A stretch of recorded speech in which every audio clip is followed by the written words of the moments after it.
Yang tadi saya bilang kalau misalnya lebih dari 10 harus dikurangi. Koma 6 kali 10. Ini kan pokoknya 6 kali 2 12. Jadi kita tambah 13.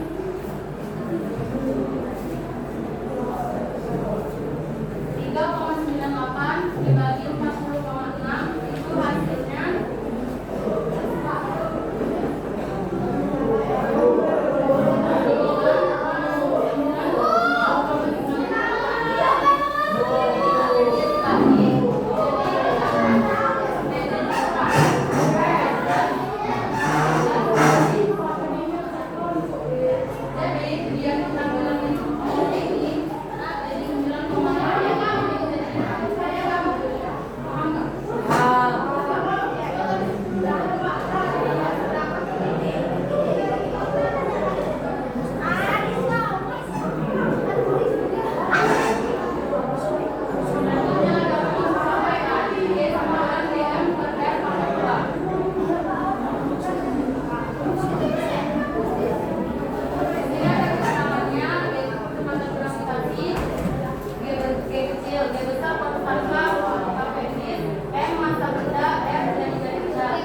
Nah, jadi persebaran gravitasi itu adalah ukuran besar gaya gravitasi menarik benda dan gravitasi. Nah, jadi intinya para persebaran gravitasi ini akibat dari adanya gaya gravitasi. Rumusnya sama seperti yang dijelaskan Suci tadi, yaitu E kali M per R pangkat 2. Nah, jadi hubungan antara gaya gravitasi dan persebaran gravitasi itu apa sih? Yang pertama itu ada medan gravitasi, yaitu medan gravitasi itu adalah tempat di sekitar benda bermassa yang masih bisa menarik benda lain dalam gaya gravitasi. Jadi intinya medan gravitasi itu tempat di sekitar benda bermassa yang bisa menarik satu lain. Nah, sedangkan persebaran gravitasi itu adalah percepatan yang dialami benda karena adanya daya tarik gravitasi. Jadi intinya percepatan itu adalah percepatan akibat dari adanya gaya gravitasi. Terus yang ketiga ada nilai gaya gravitasi dan percepatan gravitasi itu sebenarnya sama sekali tidak jauh-jauh rumusnya. Terus yang terakhir, jadi medan gravitasi menyukur percepatan gravitasi. Benda yang masuk ke medan gravitasi akan bergerak semakin cepat menuju ke pusat bumi. Jadi medan gravitasi itu ada, jadi percepatan gravitasi itu adalah akibat dari medan gravitasi yang menyebabkan si benda sekitar bumi itu menuju ke bumi.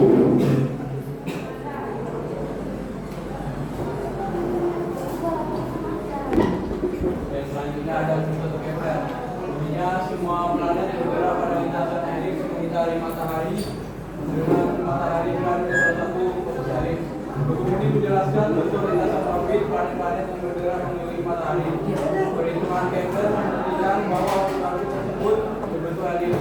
Lagi-lagi orbit ditentukan oleh nilai eksentrisitas. Eksentrisitas elips makin besar eksentrisitasnya, maka bentuk elips akan semakin memanjang dan tipis. Sebaliknya, semakin kecil eksentrisitasnya, maka bentuk elipsnya akan menjadi bentuk lingkaran. Nilai eksentrisitasnya elipsnya itu lebih besar dari 0 dan lebih kecil dari 1. Jadi secara sederhana hukum ini menyatakan bahwa planet tidak memiliki matahari dalam lingkungan sempurna, dalam lingkaran sempurna, melainkan dalam bentuk elips atau lollipop, bukan lingkaran sempurna. Matahari tidak berada di pusat elips, melainkan di salah satu dari dua titik fokus elips tersebut. Hukum satu Kepler tidak ada rumus yang berdiri sendiri. Hukum ini bersifat kualitatif, menjelaskan bentuk dan lokasi yang menyatakan bahwa lintasan planet adalah elips dengan matahari di salah satu fokusnya. Hukum Kepler, planet bergerak sedemikian sehingga suatu garis khayal yang ditarik dari matahari planet tersebut bergerak ke daerah dengan luas yang sama dalam waktu yang sama. Dari bunyinya, hukum tersebut menjelaskan soal kecepatan orbit suatu planet. Menurut hukum ini, luas area yang disapu area pertama akan selalu sama dengan luas area yang disapu area kedua. Meskipun planet berada di posisi yang berbeda, bukan waktu tempuhnya sama. Jadi, hukum dua Kepler menjelaskan bahwa planet bergerak lebih cepat saat berada lebih dekat dengan matahari karena ada gravitasi yang lebih kuat. Sedangkan bergerak lebih lama saat berada lebih jauh dari matahari karena gravitasi yang lebih lemah.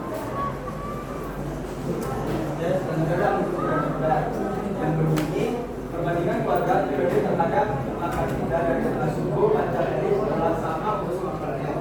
Simpelnya, semua planet itu punya hubungan yang tetap antara waktu mengenai matahari dan jaraknya dari matahari. Dan untuk tiga ini punya rumus, yaitu D kuadrat per R pangkat 3 di mana yaitu merupakan penjadi referensi planet. R jarak dan antara antara planet dan matahari, dan juga merupakan memiliki nilai apa untuk semua planet atau semua. Tentunya ada contoh soal yang disebut juga Kepler. Sebab planet A memiliki matahari yang dari 1 D dari tahun dan jarak rata-rata R dengan 1. Itu dia katanya. Kita masukkan ke rumusnya tadi, tapi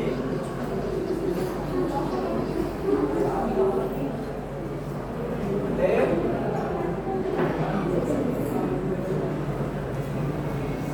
dan M saat yang ke-9 dimulai. It's time to begin the next lesson.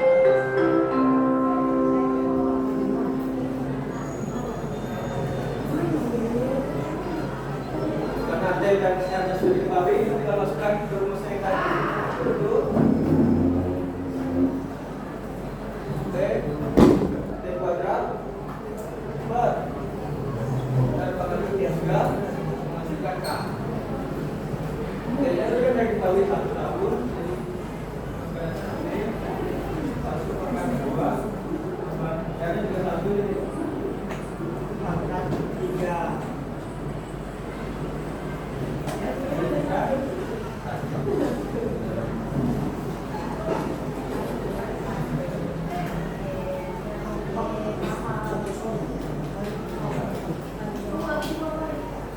Apa namanya?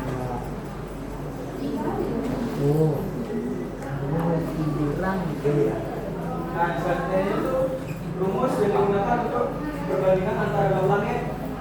Di mana rumusnya adalah T1 kuadrat per T2 kuadrat sama dengan R1 pangkat 3 per R2 pangkat 3. Di mana T1 ini merupakan periode revolusi planet 1 dan T2 merupakan periode revolusi planet 2. Dan R adalah jarak rata-rata planet 1 ke matahari dan R2 merupakan jarak rata-rata planet kedua ke matahari. Contoh soalnya yaitu planet A mengelilingi matahari dengan jarak rata-rata R1 sama dengan 1 dan waktu revolusi 1 yaitu 1 tahun. Lalu planet B mengelilingi matahari pada jarak T2 nya 9 dan kita tuh diminta untuk menghitung ini R planet B itu mengelilingi matahari pada jarak R2 sama 9. Nah, kita diminta untuk mencari revolusi T2 pada planet B.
T2 pada 2 karena T2 itu belum diketahui kewenangan 1 pangkat 3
matahari selama 10 kali.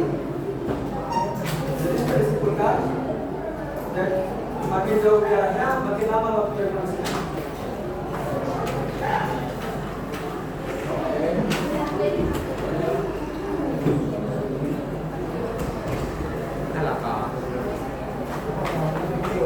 Oke teman-teman, sekian dari kami. Nanti kalau jadwal kami minggu depan aja dan semuanya juga dikumpul minggu depan kami latihan.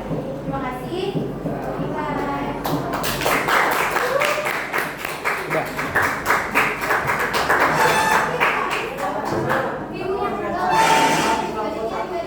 Bye. Is, matiin lah. Gue yang matiin ya. Udah kan? Oh,